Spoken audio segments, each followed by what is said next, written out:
नमस्कार साथियों, स्वागत है आप सभी का आपकी अपनी पाठशाला पर। मैं हूं अंकित अवस्थी। आप हैं मेरे साथ में एक बेहतरीन टाइटल पर चर्चा करने के लिए, और चर्चा इस बात की है कि सोचिए जरा कि आपको ये सुनने के लिए मिले कि भारत की तेल की ज़रूरत खत्म हो जाएगी। अब ये सुनने में एक तरह से ऐसा लगता है कि पता नहीं भारत को कोई जड़ी बूटी मिल गई है क्या भारत ने कुछ ऐसा पा लिया है क्या जिसके बारे में हमें अभी तक नहीं पता था? कुछ ऐसा हुआ है क्या?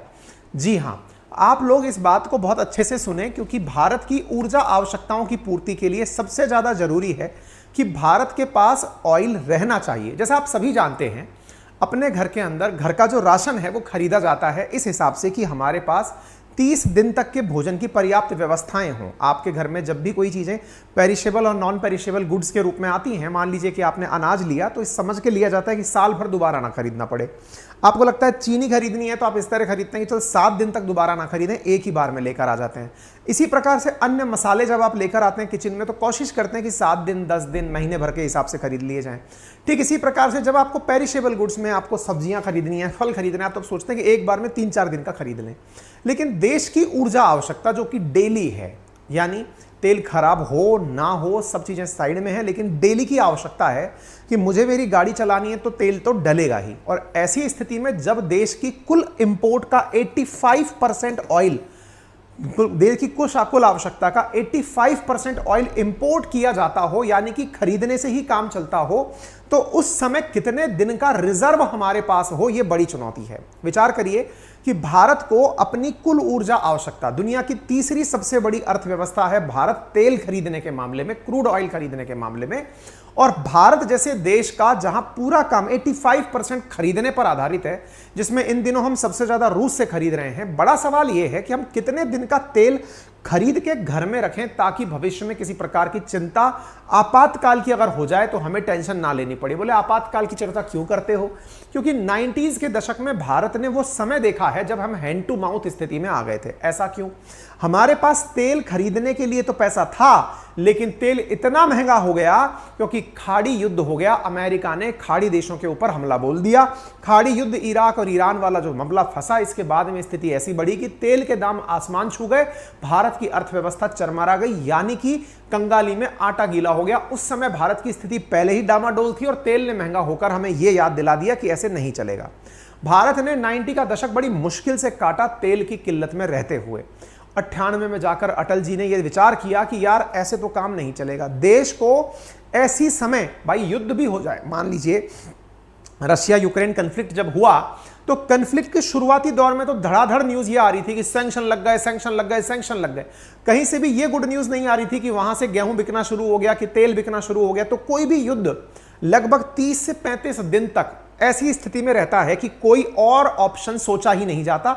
यह माना जाता है कि अब दुनिया में अंत होकर रहेगा। लेकिन धीरे धीरे फिर रास्ते खुलने लगते हैं। ऐसी स्थिति में अंतरराष्ट्रीय स्तर पर जो एनर्जी एसोसिएशन है, IAEA के नाम से जैसे आप जानते हैं, उसका मानना है कि किसी भी दुनिया के देश के पास अगर उसे भारत जैसे या फिर दुनिया का कोई भी देश जैसे अंतरराष्ट्रीय स्तर पर सरवाइव करना है, तो ऐसी स्थिति में उसके पास लगभग 90 डेज से अधिक का ऑयल रिजर्व रहना चाहिए। अर्थात उसका देश कोई सा भी, जैसे मान लीजिए इंडिया है, अगर भारत में कोई स्थिति ऐसी विकट आ जाए कि पड़ोस में कहीं युद्ध चल रहा हो या दुनिया में कहीं भी युद्ध चल रहा हो, तो 90 दिन तक अगर तेल हम तक ना भी पहुंचे तो निर्बाध रूप से हमारी कंपनीज देश की इकोनॉमी को चला सके। तब तक हमें इतना ग्रेस पीरियड मिल जाएगा कि हम उसका ऑप्शन क्रिएट कर लेंगे, साइकोलॉजिकली तैयार हो जाएंगे, पैनिक सिचुएशन पैदा नहीं होगी। अगर यही सब बातें हैं तो इसी को ध्यान में रखते हुए सरकार कुछ डिसीजन ले रही है। डिसीजन क्या?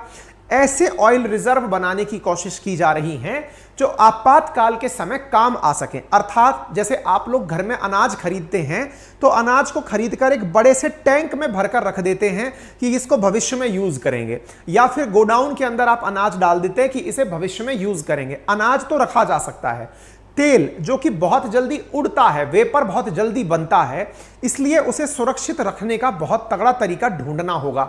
इसलिए सरकारों की ऊपर यह एक जिम्मेदारी आ रखी है कि हम आपातकाल से कैसे निपटें। आपातकाल से निपटने के लिए भारत सरकार ने इन दिनों किसी एक क्षेत्र पर कार्य करना शुरू किया है, और वो क्या है? ऑयल रिजर्व तो हमें बनाने हैं। क्या हमारे पास बिल्कुल भी ऑयल रिजर्व नहीं है क्या? बिल्कुल है। हमारे पास 9 दिन का तो सरकारी ऑयल रिजर्व है। 9 दिन का सरकारी ऑयल रिजर्व है का मतलब है कि सरकार ने खुद से अपने स्ट्रेटेजिक पेट्रोलियम रिजर्व बनाए हुए हैं, जिससे हम लगभग 9 दिन सर्वाइव कर सकते हैं। इसके अलावा जो हमारी और कंपनीज हैं, ऑयल मार्केटिंग कंपनीज, चाहे वो बीपीसीएल हो, एचपीसीएल हो, रिलायंस हो, ये जितनी भी कंपनीज हैं, इनके पास कुल मिलाकर के लगभग 69 डेज के आसपास या 67 डेज के आसपास का रिजर्व है। यानी कुल मिलाकर हम लोगों के पास 74 डेज का ऑयल रिजर्व है। अभी भी हम जो 90 डेज की या 94 डेज की जो एक्सपेक्टेशन है उसे फुलफिल नहीं करते हैं। ऐसी स्थिति में हमें और ऑयल रिजर्व्स बनाने होंगे। बनाने के लिए फिलहाल जो चर्चा चल रही है वो है नमक वाली जो चट्टानें हैं उनके अंदर ऑयल रिजर्व बनाए जाएं। नमक की चट्टानें कहां पर तलाशी जा रही हैं? वो तलाशी जा रही हैं राजस्थान में। राजस्थान नमक उत्पादन के लिए प्रमुख क्षेत्रों में से एक है। आपको मालूम है देश के कुल नमक उत्पादन में जिस प्रकार से तटवर्ती क्षेत्रों का बहुत योगदान है, गांधी जी की दांडी यात्रा भी नमक उत्पादन के लिए जानी जाती है, लेकिन राजस्थान की बहुत सारी लेक जैसे सांभर झील है या फिर बीकानेर के आसपास जितनी भी लवणीय झील हैं, उन सबके तलहटी में लवण युक्त चट्टानें हैं। उन चट्टानों में ही तेल को संचित रखने के बारे में विचार किया जा रहा है। आज हम क्यों चर्चा कर रहे हैं? हम इसलिए चर्चा कर रहे हैं क्योंकि इंडियन एक्सप्रेस में एक एक्सप्लेन छपा, उसमें लिखा गया कि oil reserve in salt caves, यानी कि नमक की जो गुफाएं हैं उनमें ऑयल रिजर्व बनाने के पोटेंशियल को तलाशा जा रहा है कि क्या यह संभव है। इसको तलाशने का प्रयास किया जा रहा है। कौन तलाश रहा है? तो गवर्नमेंट की एक कंपनी है जिसका नाम है engineering consultancy firm engineers India, जिसको कि मतलब EIL के नाम से जाना जाता है। ये राजस्थान में पॉसिबिलिटी तलाश रही है कि कैसे नमक की चट्टानों के अंदर तेल को संचित किया जा सकता है।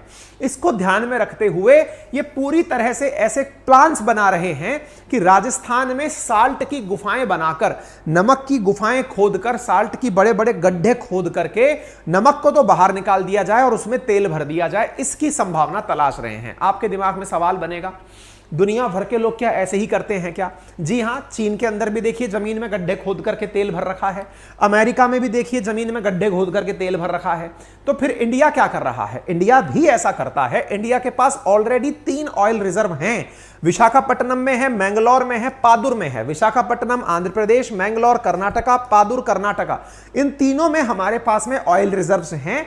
हम यहां पर अपना ऑयल सुरक्षित रखते हैं। लेकिन ये जो ऑयल की कैपेसिटी है ये बड़ी लिमिटेड प्रकार की है। कितनी है? 5.33 मिलियन मैट्रिक टन है हमारे पास। भविष्य के लिए हम 2 और चीजों पर चर्चा कर रहे हैं। एक 4 मिलियन मैट्रिक टन का चांदी खोल उड़ीसा में तलाशा जा रहा है और एक 2.5 मिलियन टन का पादुर के अंदर तलाशा जा रहा है। इन दोनों की वजह से भविष्य में हम 6.5 मिलियन टन की क्षमता और बढ़ा लेंगे। लेकिन इसके बावजूद भी भारत स्ट्रेटेजिक रिजर्व में इन 3 के साथ इन 2 को जोड़ने के बावजूद राजस्थान में संभावनाएं तलाश रहा है। बड़ा सवाल यह बना, क्यों तलाश रहा है? क्या होता है साल्ट से बनी हुई स्टोरेज में? ऐसा क्या होता है स्टोरेज के अंदर? तो मेरे प्यारे साथियों विचार करिए, जब इतनी बड़ी मात्रा में जमीन के अंदर गड्ढा खोदकर तेल भरा गया होगा तो एक प्रकार से ये तो जमीन के भीतर ही तेल का कुआं बना दिया गया है कि तेल इस तरह भर दो कि यहां पर तेल के कुएं की तरह ही बाद में तेल निकाला जा सके।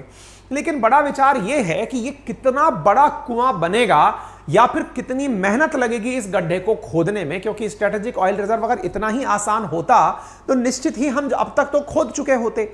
इसका मतलब बहुत मीटर्स गहरा, 1.5-2 किलोमीटर गहरा गड्ढा बने, उसको अंदर से बहुत बड़ा बनाया जाए और उसमें यह सुरक्षा प्लान की जाए कि इसमें किसी भी प्रकार से तेल लीक ना हो जाए। अंदर ही अंदर पूरा लोहे की या जिसकी भी चट्टान वो लगानी है, शीट लगानी है, जो भी मटेरियल गले नहीं वो लगा दिया जाए। इस प्रकार से चीजें अगर बनाई जाएं तो ये बनाना बहुत ही खर्चीला काम भी है और स्ट्रेटेजिकल काम भी है। स्ट्रेटेजिकल क्यों? कल को ऐसा ना हो कि भाई भूकंप आ जाए तो तेल फैल गया, या फिर दुश्मन ने गोला गिरा दिया तो आसपास की दुनिया को नुकसान हो गया। तो ऐसी जगह भी तलाशनी है कि वहां पर तेल के कुओं में आग भी ना लगे।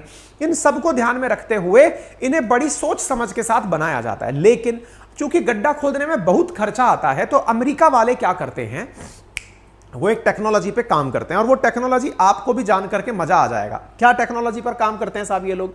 ये दिमाग इस तरह से लगाते हैं कि साहब मान लीजिए कि ये जमीन है, इस जमीन के अंदर यहां पर ऑयल वो है, मतलब नमक की लेयर चल रही है। नमक मतलब NaCl, पोटाश, ये सब यहां पर लेयर के अंदर नमक नमक नमक की पूरी चट्टान ही है। इंसान यहां ऊपर रहता है, ठीक है साहब। अब क्या करते हैं अमेरिका वाले, वो यहां पर पाइप डाल करके, ये डाल दिया एक पाइप डाल करके यहां पर इस प्रकार से पाइप डाल करके अंदर पानी छोड़ देते हैं। यहां पर पानी छोड़ दिया तो क्या होता है कि ये नमक की जो चट्टानें हैं ना, ये आए हुए पानी से गलने लगती हैं। अब भाई आपको पता है नमक में पानी मिलाओगे तो बहुत अच्छे से घुल जाता है, और जब ये घुलने लगता है तो यहां पर एक और पाइप डालकर, ये दूसरा पाइप डाल दिया, और दूसरा पाइप डालकर इस पानी को वापस पंप करके ऊपर ले लिया जाता है। क्या आप मेरी बात समझ पा रहे हैं? मतलब ऑयल की वो जो नमक की चट्टान है ना, उसमें ड्रिल करके केवल पाइप छोड़ा और पानी छोड़ दिया। पानी पिघलने लगा, पानी गलने लगा, और उसको सोखने के लिए इधर से दूसरा पाइप डाल दिया और वो पानी सोख करके उसको बाहर फेंक दिया। ये तरीका अमेरिका वाले सबसे ज्यादा अपनाते हैं, आप यहां पर देख सकते हैं। इंडिया में अगर 5 या 6 मिलियन मैट्रिक टन का ही स्टोरेज है, इनके पास 700 मिलियन मैट्रिक टन का स्टोरेज है। आप अंदाजा लगा सकते हैं इंडिया से कितने गुना ज्यादा ऑयल का स्टोरेज इनके पास है। यानी इनके पास तो 3-4 साल से अधिक का ऑयल स्टोरेज है अमेरिका वालों के पास, इसीलिए ये दुनिया की सबसे बड़ी ताकतों में से एक है, ठीक है। अच्छा, तो ऐसी स्थिति में बड़ा सवाल यह बना कि साल्ट के अंदर सबसे बड़ा फायदा क्या होता है। तो फायदा यह हुआ कि इस प्रकार से जमीन के भीतर गड्ढा करके, गला करके, उस मिट्टी की जगह जो नमक है ना उसको बहा दो, अंदर गड्ढा बन जाए। दिमागधारी काम हो गया ये तो। मतलब आप पानी डाल करके पहले साल्ट को गलाओ, पानी के साथ मिलकर वो ब्राइन बनेगा, ब्राइन को सोख करके बाहर फेंक दो, गड्ढा बन गया। गड्ढा बनने के बाद आप आराम से अपना काम कंटिन्यू कर सकते हैं। ये काम जो है सॉल्यूशन माइनिंग के नाम से किया जाता है। एक कनाडा की कंपनी के द्वारा कैसे इस काम को किया गया, आप इसे यहां पर देख सकते हैं। देखिए, ये कनाडा की एक कंपनी है, उसने बिल्कुल ऐसे ही इस तरीके से काम को किया। इन्होंने बकायदा इस क्षेत्र में जाकर के प्रॉपर तरीके से ऐसे ही साल्ट माइनिंग करी थी। देखिए, ये इनकी कंपनी है, इन्होंने जमीन के अंदर ड्रिल किया। ये देखिए ड्रिलिंग कर दी इन्होंने प्रॉपर तरीके से, ये गई ड्रिल। ये सॉल्ट की चट्टान थी, इस सॉल्ट की चट्टान में इन्होंने पानी छोड़ दिया यहां पर प्रॉपर तरीके से ऊपर से नीचे की तरफ। ये पानी आ गया, धीरे धीरे पानी छोड़ा, पानी यहां गलने लगा, इस चट्टान को गलाने लगा जो उसकी बनी हुई है सॉल्ट की।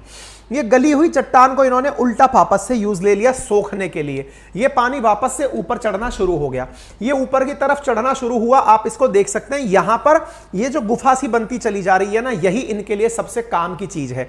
सोचकर देखो, नेचुरली जमीन की तो प्रोटेक्शन मिल गई, यानी कि अगर किसी ने ऊपर बम गोला भी गिरा दिया तो नीचे कोई दिक्कत नहीं है, क्योंकि नमक की जो चट्टान है वो तो नीचे घुस करके है। ऐसी स्थिति में प्रॉपर तो प्रोटेक्शन जमीन का मिल गया, नीचे पूरी गड्ढा बन गया और उस गड्ढे में जाकर के ऑयल भर दिया। क्यों? क्योंकि जो सॉल्ट है ना वो नमक को अवशोषित नहीं करता।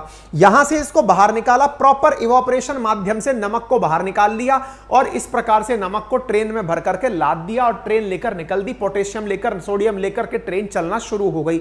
यह काम जो है कनाडा के अंदर हो रहा है। इंडिया में किसी भी कंपनी के पास ऐसी एक्सपर्टाइज नहीं है। इसी कारण से भारत इस एक्सपर्टाइज के लिए जर्मनी की एक कंपनी के साथ बातचीत में है।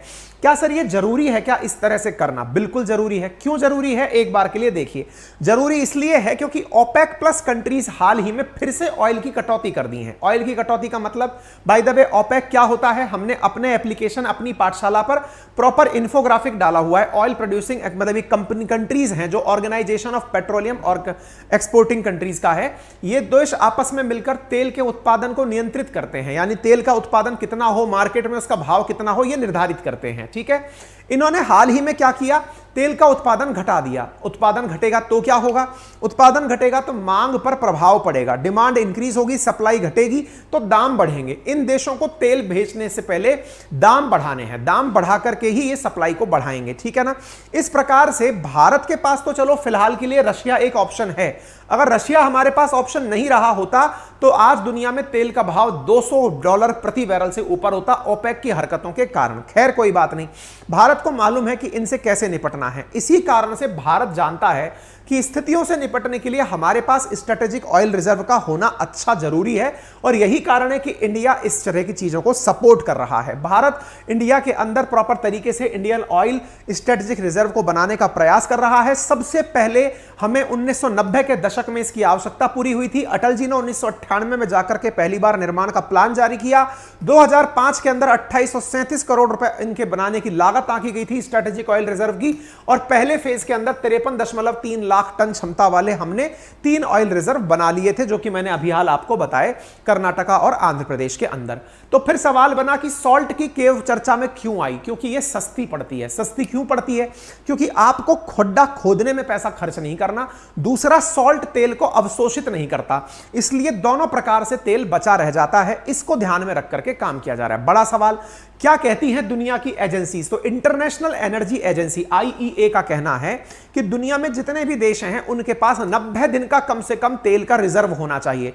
भारत के पास जो ऑयल रिजर्व है फिलहाल के अंदर वो 9.5 डेज का है, लेकिन हमारी जो ऑयल प्रोड्यूसिंग कंपनीज हैं, ऑयल मार्केटिंग कंपनीज जितनी भी हैं, उनके पास अगर तेल देखा जाए तो 64.5 दिन का तेल उनके पास भी है। कुल मिलाकर हमारे पास 74 दिन का ऑयल रिजर्व है। 16 दिन का ऑयल रिजर्व हमें और बढ़ाना है अंतरराष्ट्रीय स्टैंडर्ड्स के अनुसार, क्योंकि भारत उस ग्रुप में शामिल है जो यह मानता है कि दुनिया के पास 90 दिन का तेल रिजर्व होना चाहिए। इसके लिए हमें सॉल्ट केव्स बनाना आसान रहेगा, जल्दी रहेगा, सस्ता पड़ेगा और हमको सुरक्षित भी रहेगा। ठीक है, इस काम के लिए हम अमेरिका को एज ए रेफरेंस मान सकते हैं, क्योंकि अमेरिका का अधिकांश ऑयल रिजर्व ऐसे ही सॉल्ट केव्स के अंदर रखा हुआ है। लगभग 727 मिलियन बैरल तेल अमेरिका के पास रिजर्व है, जहां इंडिया के पास में ऑयल रिजर्व 5.33 मिलियन बैरल है। उनके पास 727 मिलियन बैरल ऑयल रिजर्व है अमेरिका वालों के पास में। यह चीज आपको समझ में आ जानी चाहिए। ठीक है साहब। अच्छा, इसके लिए हम लोग किसके साथ प्लान कर रहे हैं? तो EIL नामक जो कंपनी है उसका, भारत की जो कंपनी है उसका इन दिनों जर्मनी की एक कंपनी जिसका नाम है Deep.KBB, उसके साथ संवाद चल रहा है, क्योंकि इनके पास में इस चीज की एक्सपर्टाइज है। तो ये दोनों लोग मिलकर के भारत में इस प्रकार का Deep.KBB ऑयल रिजर्व बनाने में भारत की मदद करेगा। उम्मीद है आपको यह जानकारी अच्छे से समझ में आई हो, और अगर यह जानकारी समझ में आई हो तो आपसे गुजारिश इतनी ही करेंगे कि चैनल पर नए हो तो सब्सक्राइब कर दो, वीडियो को ज्यादा से ज्यादा साथियों के साथ साझा कर दीजिए। बाकी आपकी क्या समझ है वो आप अपने कमेंट बॉक्स में लिख सकते हैं। जरूरी सूचना जान लीजिए मेरे प्यारे साथियों, राजस्थान प्रशासनिक सेवा परीक्षा तैयारी के लिए हमने जो foundation batch prelims plus mains का 17 सब्जेक्ट का लॉन्च किया है, उसकी कल आखिरी तारीख है। आज और कल आपके पास 2 दिन हैं। यदि आप चाहते हैं तो इस फाउंडेशन बैच में एंट्री ले लें। परसों से इस बैच में एंट्री नहीं होगी। यहां पर आप लोगों के लिए ऑलरेडी 21 एडुकेटर्स मैंने लगाए हैं। साथ में 8 तारीख से रोजाना 4 से लेकर 6 घंटे की क्लासेस शुरू होंगी। 15,000 रुपए फीस है, लेकिन 1 से लेकर 7 तारीख के बीच में फीस हमने 7500 रुपए रखी है। और साथियों, ये कोर्सेज आप लोग 1 से 7 तारीख के बीच में ही खरीद पाएंगे। प्रीलिम्स और मेंस राजस्थान प्रशासनिक परीक्षा तैयारी के लिए 17 सब्जेक्ट्स, जिसमें कि math, reasoning, English, science and technology, Hindi, तमाम सारे सब्जेक्ट्स हमने इसके अंदर योगा, बिहेवियर, एथिक्स, पबेट सब शामिल किए हैं। इनमें प्रीलिम्स की तैयारी को ध्यान में रखते हुए सबसे पहले आगे फोकस किया जाएगा। मेंस के जो बाकी सब्जेक्ट है वो प्रीलिम्स को टारगेट करते हुए आगे बढ़ते हुए बढ़े जाएंगे। कंप्लीट कोर्स की अवधि 1 साल रहेगी, लेकिन अगर परीक्षा थोड़ा सरकती भी है या फिर देरी होती है तो हम 1.5 साल की वैलिडिटी के साथ में आपको यह कोर्स उपलब्ध करा देंगे। इसमें हमें कोई भी ऐतराज नहीं होगा। इसीलिए आपसे कहा जा रहा है कि यदि आप में से कोई भी साथी ऑनलाइन एजुकेशन के साथ इतने नॉमिनल कीमत पर इतनी अधिक अच्छी पढ़ाई, ये नॉमिनल क्यों कह रहा हूं, क्योंकि इतने सारे सब्जेक्ट्स को पढ़ाने की राजस्थान में फीस है 1 लाख रुपया, और राजस्थान की ऑफलाइन कोचिंगों की फीस यह है, और ऑनलाइन कोचिंगों की फीस है 60 से लेकर 65,000 रुपए। यह काम मैंने आपको 15,000 में करके दिया, और वो भी 1 से लेकर 7 तारीख के बीच में मात्र 7500 रुपए में अवेलेबल कराया है। अगर आप चाहते हैं तो कमेंट बॉक्स में हमने आपके लिए लिंक पिन किया हुआ है, वहां जाइए, प्रॉपर तरीके से हमारा डेमो देख लीजिए कि वहां क्लासेस कैसे होंगी। एप्लीकेशन पर इस प्रकार से डेमो वीडियो का ऑप्शन दिया हुआ है, आप वहां जाइए, बढ़िया तरीके से जितने भी एडुकेटर्स वहां अवेलेबल हैं उनके डेमो देखिए। नटराज बैच के नाम से है, बढ़िया से चलाकर डेमो देखिए। डेमो वीडियो के ऊपर ही परचेज का ऑप्शन है, वहां जाकर आप कोर्स को परचेज कर सकते हैं। आपके सामने तमाम एडुकेटर्स के यहां पर ऑप्शन उपलब्ध करवाए गए हैं, बढ़िया से जाकर के आप क्लासेस को एक्सेस कर सकते हैं। क्लासेस ऑफलाइन स्टाइल में पढ़ाई जाएंगी, यानी टीचर बोर्ड पर भी लिखेगा, हैंड रिटन नोट्स मैंने पैरेलली बनवा दिए हैं, अगर जरूरत होगी आप लोगों को तो हम उन्हें प्रिंटिंग कॉस्ट पर आपके घर उपलब्ध करवा देंगे। उनके लिए आपसे हम क्लास के अंदर ही डिमांड मांग लेंगे, जिन्हें जरूरत होगी वो आप हमारा फॉर्म भर दीजिएगा। आउटसाइडर्स भी हमारे कोर्सेज को ले सकते हैं। कुछ इस प्रकार से आपकी क्लासेस डेमो के अंदर हमने डलवा दी हैं, आप जाकर देख सकते हैं। ठीक है मेरे प्यारे साथियों, ये हमारे हेल्पलाइन नंबर हैं। आपसे गुजारिश है कि हमारे हेल्पलाइन नंबर में एक नंबर है जिसका नंबर 4184 है लास्ट में, ये हमारा नंबर नहीं है। कुछ बच्चे इस फ्लो में आगे निकल जाते हैं और उन्हें लगता है कि 83 तक तो है, 84 भी सर के पास ही होगा, तो 84 नंबर हमारे पास नहीं है। कृपया करके, और अब हो ये रहा है कि इन 84 वालों के पास बच्चों की ऑनलाइन ऑलरेडी पूरे टाइम कॉल चल रही होती है, इनके पास कॉल कर रहे होते हैं, लोगों को लगता है 84 भी सर का ही होगा, वो किसी अननोन महिला के पास जाकर बोलता है। अब वो महिला इतनी इरिटेट हो चुकी हैं कि आज उनका कॉल आता है और वो कहती हैं कि अगर आपने मेरे पास नंबर पर कॉल कर दिया तो मैं बता दूंगी कि ये कुछ भी गलत हो रहा है मेरे साथ, परेशान हो गई हैं वो। तो आपसे गुजारिश है कृपया करके उस नंबर को ट्रोल ना करें, उस पर कॉल ना करें, ठीक है ना। अच्छा, बाय द वे, बाकी 7 दिन का करंट, 7 दिन के लिए हमने ई बुक भी अवेलेबल कराई हुई है। आप जाकर के हमारे एप्लीकेशन पर लास्ट मंथ का करंट अफेयर हिंदी और इंग्लिश में मात्र 30 रुपए में जाकर एक्सेस कर सकते हैं, उपलब्ध है। अपनी पाठशाला एप्लीकेशन गूगल प्ले स्टोर से, एप्पल स्टोर से, विंडो से डाउनलोड किया जा सकता है। बढ़िया से जाइए, क्लासेस ले लीजिए। फिलहाल के लिए इतना ही, अपना ख्याल रखें, धन्यवाद।